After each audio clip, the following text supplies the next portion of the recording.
नमस्कार छात्रों। बीएससी तृतीय वर्ष की क्लास में बीएससी तृतीय वर्ष प्राणी शास्त्र की क्लास में आपका हार्दिक अभिनंदन। आज हम फिर जैव विकास की प्रमाण की श्रृंखला में आज आपको भ्रूणकी से प्रमाण एविडेंसेस फ्रॉम एम्ब्रियोलॉजी की ओर लिए चलते हैं। इस यात्रा में मैं आपका साथ दे रहा हूँ प्रेम सिंह चौहान, सह आचार्य प्राणी शास्त्र, सेठ रंगलाल कोठारी राजकीय महाविद्यालय राजसमंद। भ्रूणकी से प्रमाण एविडेंसेस फ्रॉम एम्ब्रियोलॉजी हम जैव विकास के ऑर्गेनिक इवोल्यूशन के प्रमाणों का अध्ययन कर रहे हैं। जब हम भ्रूणकी से प्रमाणों का अध्ययन करते हैं तो इनका अध्ययन करने के लिए 4 प्रमुख बिंदुओं को हम ध्यान में रखेंगे। ये 4 प्रमुख बिंदु है: परिवर्धन में समानता है, सिमिलरिटीज इन द डेवलपमेंट, भ्रूणों में समानता है, सिमिलरिटीज इन द एम्ब्रियोज, पुनरावर्तन सिद्धांत, रिकैपिचुलेशन थ्योरी और चिर भ्रूणता या नियोटनी। सबसे पहला बिंदु जिसे हम कहते हैं परिवर्तन में समानता है, similarities in the development.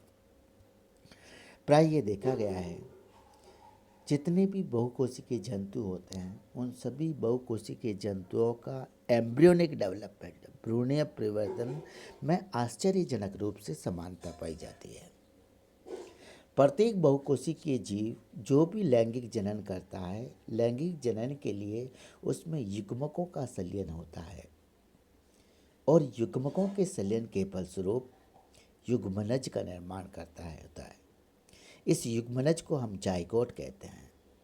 Zygote वह संरचना है जो जीवन को प्रारंभ करती है। सभी जंतुओं में निषेचित अंडा जब जाइगोट युग्मनज बन जाता है तो बार बार विभाजित होता है और बार बार विभाजित होकर के एक खोखली गेंदुमा संरचना का निर्माण करता है। इस संरचना को हम ब्लास्टुला कहते हैं। ब्लास्टुला में मॉर्फोजेनेटिक मूवमेंट्स होती है जिसके पश्चात ये गैस्टुला में परिविकसित हो जाता है। गैस्टुला में कोशिकाएं 3 प्राइमोर्डियल जर्मिनल लेयर, 3 प्राथमिक जननिक स्तरों एक्टोडर्म, मेसोडर्म और एंडोडर्म के रूप में विन्यासित होती है, जो आगे चल कर के जीवों का विभिन्न संरचनाओं का निर्माण करती है। तो ये जो स्टेजेस जिनकी हमने बात करी थी, कौन सी? Sperm, ovum, fusion, zygote, cleavage, blastula और गैस्टुला, ये सारी अवस्था लगभग सभी जीवों में समान होती है। इसको हम इस डायग्राम के माध्यम से देख सकते हैं। देखिए, आप इस एक डायग्राम पर नज़र डालें। ज़्यादा जूम करने से ये मोबाइल में काम करने का सेंस से बाहर हो जाएगा, इसलिए फिर मैं आपको यहीं से बता देता हूँ। देखिए भाई, ये ह्यूमन बीइंग का एम्ब्रियो है, फिर बंदर का है, मंकी का है, ये पिग का है, ये चिकन का है और लास्ट वाला सैलामेंड्रा का है। ठीक है, अब इनकी डेवलपमेंटल की स्टेजेस यूँ दे रखी है: अर्ली फर्टिलाइज्ड एग, देन फिर उसमें हो गया क्लीवेज, क्लीवेज के बाद में बॉडी सेगमेंट बन गए, बॉडी सेगमेंट्स के बाद में लिम्स बर्ड्स बन गई और लिम्ब बर्ड्स के बाद में फीटस बन गया और फीटस के बाद में कौन बन गया? एडल्ट बन गया। तो अर्ली स्टेजेस में देखिए सबका एग्स है, एग्स जो है लगभग एक समान है। फिर क्लीवेज के फलस्वरूप क्या बना है? लेट क्लीवेज हुआ तो ब्लास्टुला स्टेज बनेगी। ये सेगमेंटेड एग है, उसके पास ये एग है, सारे के एग के पश्चात ये सारे के सारे क्या है भाई? ब्लास्टुला स्टेज हो गए। इसी में गैस्टुलेशन हुआ तो ये क्या हो गया हमारे पास? बॉडी सेगमेंट्स बनने लग गए। बॉडी सेगमेंट्स में क्या बन गए? ये लिम्स बनने लग गए, सब में लिम्स बन गए। तो ये सारी की सारी संरचना, ये जो है हमारे पास फीटस बन गया, लार्वा अवस्था लगभग एक समान सबकी, और उससे भिन्न भिन्न प्रकार के जंतुओं का डेवलपमेंट हो गया। गैस्ट्रुला का जो केंद्रीय पोर्शन होता है, कैविटी का नाम है आपको बताना पड़ेगा। गैस्ट्रुला की कैविटी ऑलवेज आर्केंट्रॉन कहलाती है और गैस्ट्रुला के बाद की प्रावस्था जो होती है वो विशेष रूप से रूपांतरित हो जाती है। अब एम्ब्रियोज में भी डेवलपमेंट, एम्ब्रियो का डायग्राम हमने देख ही लिया, लेकिन एम्ब्रियो में पाई जाने वाली सिमिलरिटी को सेकंड पॉइंट के रूप में यदि हम देखेंगे तो हम मछली ले लें, सैलामेंड्रा ले लें, छिपकली हो, पक्षी हो या मनुष्य, सबके भ्रूणों के परिवर्तन को नीचे चित्र दिखाया गया, उसके द्वारा प्रदर्शित किया गया है। सबके भ्रूण लगभग एक समान से प्रदर्शित होते हैं। एक सामान्य व्यक्ति इन भ्रूणों को देखकर यह नहीं बता सकता कि इनमें से कौन सा भ्रूण किस जंतु का है। सैलामेंड्रा का टेडपोल लार्वा मछली से मिलता है। सैलामेंड्रा ही नहीं, रेप्टाइल्स, पक्षी और मनुष्य, अन्य सभी जंतुओं के जो भ्रूण होते हैं प्रारंभ में मछली के समान होते हैं। सभी में फेरिंजियल गिल स्लिट्स पाई जाती है, नुक्लूम दरारें, नोटोकोड पाई जाती है। प्रारंभ में इन सभी का हृदय का जो ओरिजिन होता है वो 2 कक्षों से होता है, द्विकक्षीय हृदय। तो वास्तव में यदि हम देखें तो इतनी आश्चर्यजनक समानता इनमें पाई जाती है।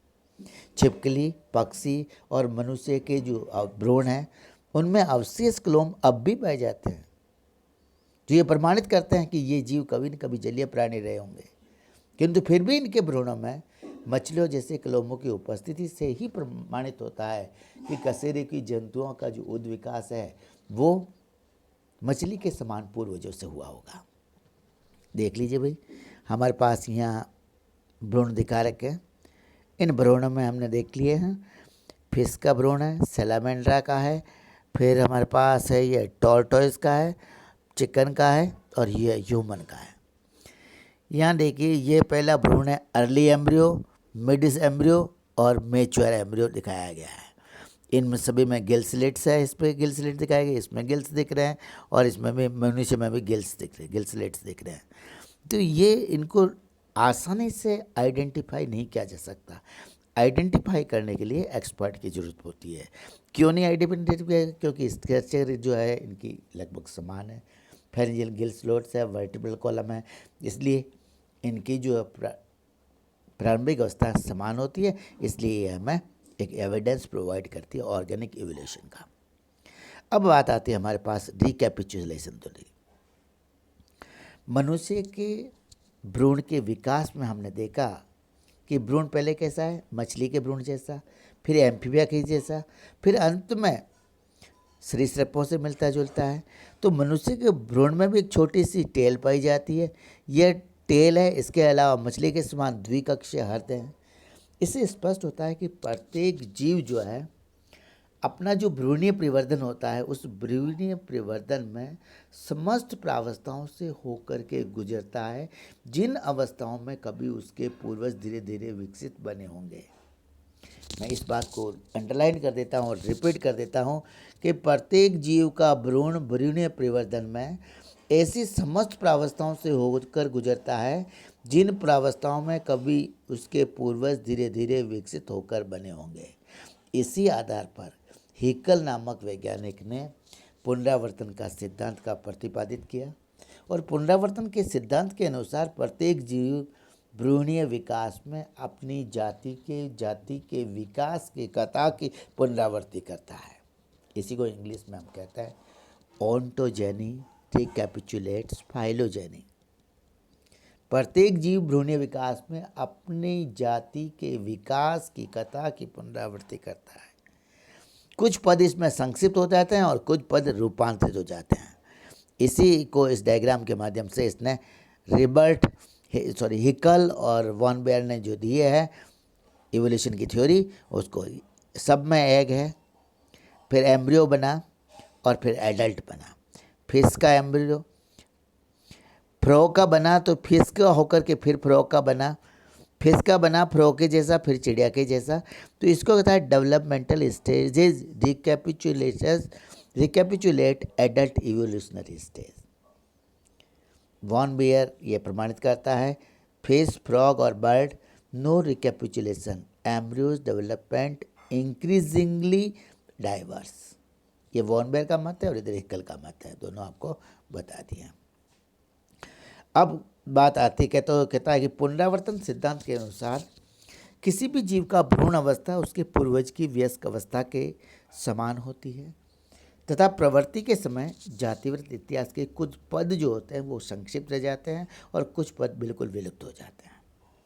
भ्रूण के वर्धन की अवस्था, डेवलपमेंट की अवस्था में भ्रूण विधि के प्रति कोई अनुकूलन नहीं पाया जाता। कल के पुनरावर्तित सिद्धांत की यही सबसे बड़ी कमी थी, क्योंकि भ्रूणों के डेवलपमेंट के समय उस वातावरण का सामना करना पड़ता है, अतः उसकी वर्धन अवस्थाओं में अनुकूलन और रूपांतरण दोनों ही आवश्यक पाए जाते हैं। तो इसी को वॉन बेयर का प्रिंसिपल कहते हैं। वॉन बेयर ने हिकल की जो थ्योरी थी उस तथ्य से कुछ अधिक तथ्य प्रतिपादित किए और बाद में ये हैकल के द्वारा प्रस्तावित जो पुनरावर्तन का सिद्धांत है उसकी अपेक्षा जो वॉन बेयर का प्रिंसिपल है वो अधिक सार्थक साबित हुआ। वॉन बेयर क्या कहता है कि भ्रूण का जब डेवलपमेंट होता है तो किसी भी वर्ग के जो सामान्य लक्षण होते हैं वो पहले विकसित होते हैं और विशेष लक्षणों का परिवर्तन बाद में होता है। अधिक सामान्य लक्षणों के बाद, कम सामान्य लक्षणों के बाद विशेष लक्षण प्रकट होते हैं। पहले अधिक सामान्य लक्षण, फिर कम सामान्य लक्षण, फिर विशेष लक्षण। दूसरे शब्दों में सबसे पहले वर्ग क्लास के कैरेक्टर आएंगे, उसके बाद ऑर्डर के आएंगे, फिर फैमिली के आएंगे और फिर स्पीसीज के लक्षण विकसित होंगे। किसी भी एक जाति के भ्रूणों में दूसरी जाति के गुणों से भिन्न होने की प्रवृत्ति पाई जाती है, लेकिन परिवर्तन के साथ साथ ये जो क्रमिक विभिन्नता है वो बढ़ती जाती है। भ्रूण प्रावस्थाएं आदि पूर्वजों के समान में होकर उनकी भ्रूण अवस्थाओं के समान होती है। ये 4 बेसिक कैरेक्टरिस्टिक्स है जो आपको वॉन बेयर के सिद्धांत में याद रखनी है। पुनरावर्तन सिद्धांत विकास की जो है कुछ एक समस्या थी, उनका समाधान करने में सहायक है। क्या है समस्या? कुछ जीवों के जातिवृत्त को निर्धारित करना, एसर्टिंग फाइलोजेनेटिक ऑफ सर्टेन फॉर्म्स। पुनरावर्तन सिद्धांत के द्वारा जीवों के जातिवृत्त को स्थापित करने में सहायता मिलती है, जिनकी व्यस्त सूचना के आधार पर वर्गीकरण में उचित स्थान उनको निर्धारित किया जाना संभव हो सके। एक एग्जाम्पल है, एक वयस्क सैकुलाइना का हमें डायग्राम यहाँ दिया गया है। वयस्क जो सैकुलाइना होता है वो क्या है कि उसकी पूरी की पूरी बॉडी हरासित हो जाती है। सैकुलाइना एक क्रैब है। क्रैब के ऊपर रहने वाला बाहरी परजीवी बार्नेकल है। सैकुलाइना एक बार्नेकल है जो केकड़े के शरीर पर रहता है।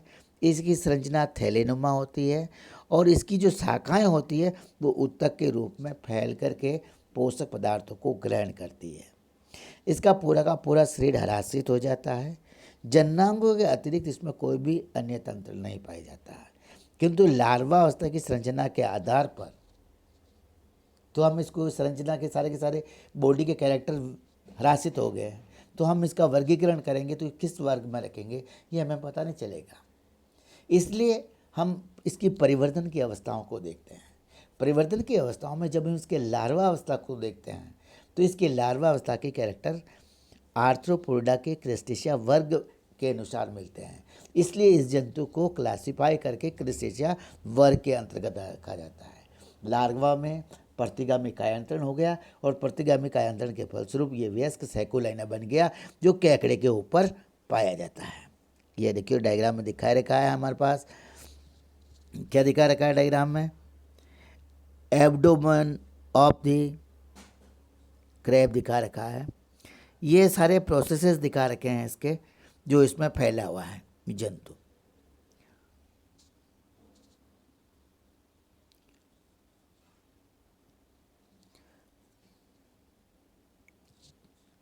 अब इसके बाद हमारे पास आ जाता है ट्यूनिकेट या एसिडियन में भी रेट्रोग्रेसिव मेटामॉर्फोसिस पाया जाता है। तो एडल्ट जो ट्यूनिकेट हर्डमानिया होता है उसको देख के उसको क्लासिफाई करना मुश्किल हो जाता है कि उसको किस कैटेगरी में रखा जाए। इसलिए ट्यूनिकेट्स का भी हम लार्वा अवस्था को देखते हैं। तो इसका जो लार्वा अवस्था है उसमें कॉर्डेट की जो तीनों ही मूलभूत या आधारभूत कैरेक्टरिस्टिक्स होते हैं वो उपस्थित होते हैं। कॉर्डेट के 3 आधारभूत कैरेक्टरिस्टिक्स क्या हैं? तो यह नोटोकॉर्ड का पाया जाना, नर्व कोड का पाया जाना और फेरिंजियल गिल स्लेट्स का पाया जाना। ये तीनों कैरेक्टर इसमें उपस्थित होते हैं। उन कैरेक्टर्स के आधार पर इसको क्लासिफाई करके हम लिखते हैं कि इसमें यूरोकॉर्डेटा के अंतर्गत रखते हैं ट्यूनिकेट्स को। इसलिए इसके कॉर्डेट स्वभाव का पता चलता है हर्डमानिया का। अब दूसरी बात है इन्हों के माध्यम से हम पूर्वज परंपरा को निर्धारित कर सकते हैं। भ्रूणीय परिवर्तन में समानताओं के आधार पर एक दूसरे से भिन्न जीवों की जो उभयनिष्ठ पूर्वज परंपरा का आभास होता है। इसे पता चलता है कि आदि पूर्वज समूह के विभिन्न पर्यावरण में अपहरण करने के पश्चात उनके तथा उनके भ्रूणों में अंतर विकसित हुआ। जंतुओं में जितनी अधिक असमानता होगी, उनके भ्रूणीय परिवर्तन में उतनी ही अल्पकालिक समानता होगी। जीव जितना पृथक पृथक होगा, उसके जो भ्रूण में समानता तो होगी, लेकिन अल्पकालिक होगी। इससे हम उनकी पूर्वज परंपरा को निर्धारित कर सकते हैं। चौथा बिंदु हमारे पास रह गया नियोटेनिक। कुछ जंतुओं के लार्वा जो होते हैं वो वयस्क में रूपांतरित हो जाते हैं। वयस्क में रूपांतरित हुए बिना ही लैंगिक रूप में परिपक्व होकर जनन करते रहते हैं। नियोटेनिक का मतलब है लार्वा ही जनन करने लग गया। लार्वा वयस्क, जब सामान्य रूप से हम मानते हैं कि जब कोई जंतु वयस्क होता है तो जनन करता है, लेकिन यहाँ क्या लार्वा है जो वयस्क नहीं बना है। लार्वा बिना वयस्क बने ही लार्वा अवस्था में ही लैंगिक रूप से परिपक्व हो गया और जनन करने लग गया। इस प्रक्रम को हम नियोटेनिक कहते हैं। यूरोडेला का सैलामेंडर लार्वा है, एम्बियोस्टोमा टिग्रिनम का लार्वा। इस कैरेक्टरिस्टिक्स, ये नियोटेनिक जिसे हम हिंदी में चिर भ्रूणता कहते हैं, उसको प्रदर्शित करता है। ये मैक्सिको की नदियों में पाया जाता है। मैक्सिको की नदियों में तेज़ बहता हुआ जो पानी होता है उसमें इसका लार्वा पाया जाता है, जिसे एक्सोलोटल लार्वा कहते हैं। एक्सोलोटल का शरीर जो होता है सैलामेंडर की भांति होता है। इसमें सिर और धड़ और पूंछ तीनों ही भाग पाए जाते हैं। सिर और धड़ के जोड़ पर 3 एक्सटर्नल गिल स्लेट्स पाए जाते हैं, 3 बाहरी क्लोम एक्सटर्नल गिल्स पाए जाते हैं और 4 जोड़ी इसमें क्लोम दरारें होती है। टेल पाई जाती है और टेल में कॉडल फिन इसके पाया जाना है, किंतु इसमें फिनरेज नहीं पाए जाते हैं। पानी की कमी होने पर यह वयस्क सैलामेंडर में कायांतरित हो जाता है, किंतु भोजन और जल की प्रचुरता होने पर इसमें जनद बन जाते हैं लार्वा में, और ये वयस्क के समान जनन करने लगता है। डीबियर ने 1958 में बताया है कि परिवर्तन के समय अल्प, मध्यम, विस्तृण और मध्यम के कारण चीड़ भ्रूणता का विकास हुआ। इसके निम्नलिखित कारण हैं। पहला, लैंगिक परिवर्तन के लिए आवश्यक समय में कमी होने पर लार्वा में कायांतरण से पहले ही जनन अंगों का विकास हो गया, जबकि दैहिक लक्षण जो सामान्य गति से वृद्धि करने के कारण वयस्क लक्षणों में परिवर्तित नहीं हो पाते।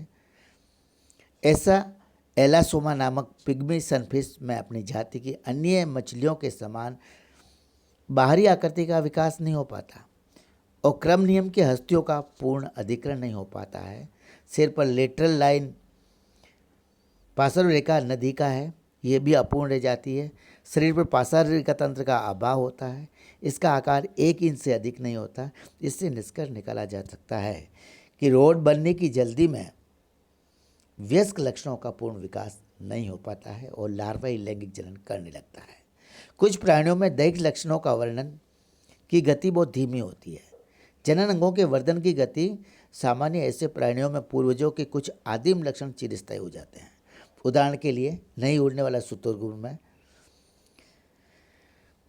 जो डाउन्स फैदर होते हैं वो जीवन पर्यंत बने रहते हैं, और अन्य उड़ने वाले पक्षियों में ये दूसरे प्रकार के पीछों में विकसित हो जाते हैं। तो ये आदिम कैरेक्टरिस्टिक्स उसमें बना रह गया। भ्रूण आदिम लक्षणों की स्थिरता के कारणों की व्याख्या जैविक विकास के अंतर्गत की जा सकती है। विशेष परिस्थितियों में अनुकूलन ही महत्व के कारण प्राकृतिक वर्ण द्वारा इन लक्षणों को प्रोत्साहन मिलता है। ये लक्षण उसमें चिरस्थायी बन जाते हैं। डीबियर के अनुसार प्राणी समूह का विकासशील पूर्णता द्वारा विकास हुआ है। तो ये कुछ एक मत था, लास्ट वाले को आप थोड़ा रिपीट कर देना। Thank you for watching this video. आज का हम असाइनमेंट की ओर आपको लिए चलते हैं। असाइनमेंट है, पुनरावर्तन सिद्धांत से आप क्या समझते हैं, उदाहरण सहित व्याख्या कीजिए। What do you understand by theory of recapitulation, explain it by suitable examples. दूसरा क्वेश्चन है, चीर्ण भ्रूणता को परिभाषित करते हुए इसका उदाहरण बताइए। Define neoteny on the with suitable examples of the Neoteny.